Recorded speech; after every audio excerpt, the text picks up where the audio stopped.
Hello friends, இன்றைக்கி நம்ம வீட்டில் வந்து தீயல் தான் ரெடி பண்ணியிருந்தேன். தீயல் அப்படிங்கிறது வந்து நாகர்கோவில் சைடில் வந்து ரொம்பவே ஃபேமஸான குழம்பு. அந்த குழம்பு வந்து ரொம்பவே நல்லாயிருக்கும். மற்ற ஊர் சைடில் தீயல் அப்படின்னு சொன்னால் தெரியுமான்னு தெரியல. அதில் புளிக்குழம்பு அப்படின்னு சொல்லுவாங்க. ஆனால் இது புளிக்குழம்பு மாதிரி வைக்க மாட்டாங்க, கொஞ்சம் டிஃப்ரெண்ட்டாக இருக்கும். நான் இன்றைக்கி என்னோடய ஸ்டைலில் தீயல் செஞ்சுருக்கேன். வாங்க எப்படி செய்யலான்னு பார்க்கலாம். இன்றைக்கி நான் கருணக்கிழங்கு தீயல் தான் பண்ணியிருந்தேன். அது ஒரு இட்லி பாத்திரத்தில் போட்டு வேக வச்சு கருணக்கிழங்கு எடுத்துக்கிட்டேன். அதுக்கப்புறமா இதுக்கு தேங்காய் திருவி எடுத்துக்கிட்டேன். ஒரு கடாய் வச்சு நம்ம திருவின தேங்காயை அதில் போட்டு அதில் தேவையான அளவு கருவேப்பிலை போட்டுக்கலாம். நான் இப்போ 2 கருவேப்பிலை தான் சேர்த்துருக்கேன். இந்த கருவேப்பிலை வந்து ஆப்ஷனல் தான். அது கூட வந்து மல்லிப்பொடி, வத்தல் பொடி, குழம்பு மிளகாய்த்தூள் ஆர் சாம்பார் பொடி எதுனாலும் சேர்த்துக்கலாம்.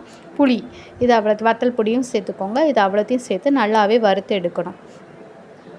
நம்ம தீயல் குழம்புக்கு வந்து எந்த அளவுக்கு நம்ம வறுக்கிறோமோ அந்த அளவுக்கு அது டேஸ்ட் கொடுக்கும். தீயல்னு சொல்கிறதுக்கு காரணமே அதுதான். நம்ம வறுக்கிறது ரொம்ப தீஞ்சு போயிடக்கூடாது. ஒரு டார்க் ப்ரௌன் கலரில் வரணும். அது வரைக்கும் நல்லாவே வறுத்து எடுத்துக்கணும். அதனால தான் இந்த குழம்புக்கு பேர் தீயல் அப்படின்னு சொல்கிறாங்க.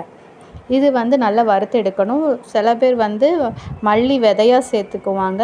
நான் வந்து மல்லி பொடியாகவே தான் சேர்த்துருக்குறேன். மல்லிப்பொடி, புளி எல்லாமே சேர்த்து நல்லாவே வறுத்து எடுத்துக்கோங்க. அது ஒரு டார்க் ப்ரௌனிஷ் கலரில் வரணும். ஒரு 10 மினிட்ஸாவது நம்ம வந்து அதை வந்து ஒரு சிம்மில் வச்சு நல்லாவே வறுத்து எடுக்கணும். இப்போ காட்டுறேன் பாருங்கள். இந்த அளவுக்கு நல்லாவே வறுத்து எடுத்துக்கணும். டார்க் ப்ரௌன் கலரில் இருக்கணும். இதுதான் இந்த தீயலுக்கான கலர். இந்த குழம்பு வந்து நீங்கள் 2 நாள் வச்சு சாப்பிட்டாலும் டேஸ்ட்டாக சூப்பராக இருக்கும். அப்புறமா அதை நல்லா ஆற வச்சு ஒரு மிக்சிங் பவுலில் மாற்றி நல்லாவே ஃபைன் பேஸ்ட்டாக அரைச்சி எடுத்துக்கோங்க. நாம் வேக வச்சுருந்த கருணக்கிழங்கை நல்லா தண்ணியில் போட்டு அதை கொஞ்சம் ஆற விட்டு அந்த தோல் எல்லாமே எடுத்துட்டு நல்லா கட் பண்ணி வச்சுக்கோங்க. குட்டி குட்டியாக கட் பண்ணி வச்சுக்கோங்க.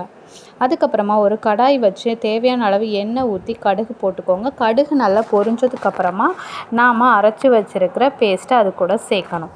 இந்த டிஷ் வந்து 2 நாள் வீட்டில் வச்சு சாப்பிட்டாலும் அல்டிமேட்டாக இருக்குங்க. முதல் நாள் சாப்பிட்றத விட மறுநாள் சாப்பிட்றதுக்கு சூப்பராகவே இருக்கும். கடுகு பொரிஞ்சதுக்கப்புறமா நாம் அரைச்சி வச்சுருந்த விழுதை சேர்த்துக்கலாம். அதுக்கப்புறமா நம்ம கட் பண்ணி வச்சுருக்கிற கருணக்கிழங்கையும் சேர்த்துக்கலாம். இது வந்து நல்லாவே கொதித்து வரணும். நம்ம இதுக்கு தேவையான அளவு உப்பு சேர்த்துக்கணும். இது வந்து நல்ல கொதி வந்ததுக்கப்புறம் தான் தீயலை எப்போவுமே ஆஃப் பண்ணணும். தீயல் வந்து நல்லா கொதிக்கிறதுல தான் அதோட டேஸ்ட்டும் இருக்கும். அவ்வளோதாங்க, நம்மளோட தீயல் ரெடி ஆயிடுச்சு. இந்த குழம்பு வந்து நல்லெண்ணெயில் தான் செய்வாங்க. நல்லெண்ணெயில் செஞ்சால் தான் அதோட டேஸ்ட் வந்து நல்லாயிருக்கும். இந்த குழம்பு உங்கள் ஊரில் என்ன பேர் சொல்லுவீங்க அப்படிங்கிறத எனக்கு மறக்காமல் கமெண்ட் பண்ணுங்கள். இந்த மாதிரி செஞ்சு பார்த்துட்டு எப்படி இருந்தது அப்படின்னு மறக்காமல் கமெண்ட் பண்ணிடுங்க. இந்த வீடியோ உங்களுக்கு பிடிச்சிருந்து அப்படின்னா நம்மளோட சேனலை மறக்காமல் சப்ஸ்கிரைப் பண்ணிக்கோங்க. தேங்க்ஸ் ஃபார் வாட்சிங்.